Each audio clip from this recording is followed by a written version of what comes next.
നമസ്കാരം പ്രിയപ്പെട്ടവരെ, JB ഫോട്ടെക്കിൻ്റെ പുതിയൊരു വീഡിയോയിലേക്ക് ഏവർക്കും സ്വാഗതം. ഇന്ന് സർവീസ് ചെയ്യുന്നത് ഒരു സാധാ അസംബിൾഡ് ആംപ്ലിഫയർ ആണ്. അപ്പോൾ ഇത് ഡെഡ് കണ്ടീഷനിലാണ് നമുക്ക് കിട്ടിയിട്ടുള്ളത്. നമുക്കിതൊന്ന് പ്ലഗ് ചെയ്ത് നോക്കാം. ഇത് പ്ലഗ് ചെയ്യുന്ന സമയത്തും ഡെഡ് കണ്ടീഷനാണുള്ളത്. ഇതൊന്ന് അയച്ചു നോക്കണം. അപ്പോൾ എന്താ കംപ്ലൈൻറ്റ് നോക്കാം.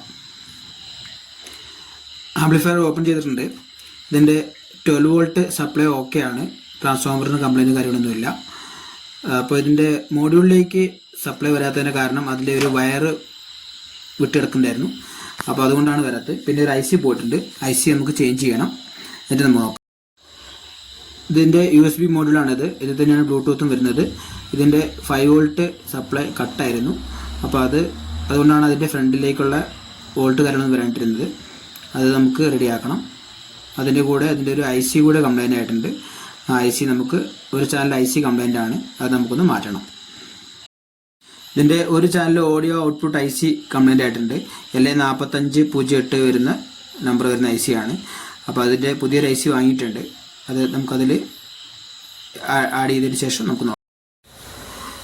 നമ്മൾ എപ്പോഴും ഓഡിയോ IC കാര്യങ്ങളൊക്കെ മാറ്റുന്ന സമയത്ത് ഹീറ്റ്സിങ് കോമ്പൗണ്ട് ആഡ് ചെയ്യണം. അല്ലെങ്കിൽ അത് ചൂട് കൂടുതലായിട്ട് IC കംപ്ലൈൻ്റ് ആകാൻ സാധ്യതയുണ്ട്. അപ്പോൾ ഹീറ്റ് സിങ്ക് കോമ്പൗണ്ട് നല്ലതുപോലെ തേച്ച് പിടിപ്പിച്ചതിന് ശേഷം ഹീറ്റ് സിങ്കിലേക്ക് നല്ലതുപോലെ സ്ക്രൂ വെച്ച് ഉറപ്പിക്കുക. അതാണ് കറക്റ്റ് ചെയ്യേണ്ട കാര്യങ്ങൾ. ICയിലേക്ക് നല്ലപോലെ ഹീറ്റ് സിങ്ക് കോമ്പൗണ്ട് അപ്ലൈ ചെയ്തതിന് ശേഷം നമ്മൾ ഹീറ്റ് സിങ്കിൽ ഉറപ്പിക്കാൻ പാടുള്ളൂ. IC ചേഞ്ച് ചെയ്തിട്ടുണ്ട്. അതേപോലെ തന്നെ മോഡ്യൂളിലേക്കുള്ള പവർ സപ്ലൈ റെഡി ആക്കിയിട്ടുണ്ട്. അപ്പോൾ ഈ സെറ്റ് വർക്കിംഗ് ആയിട്ടുണ്ട്.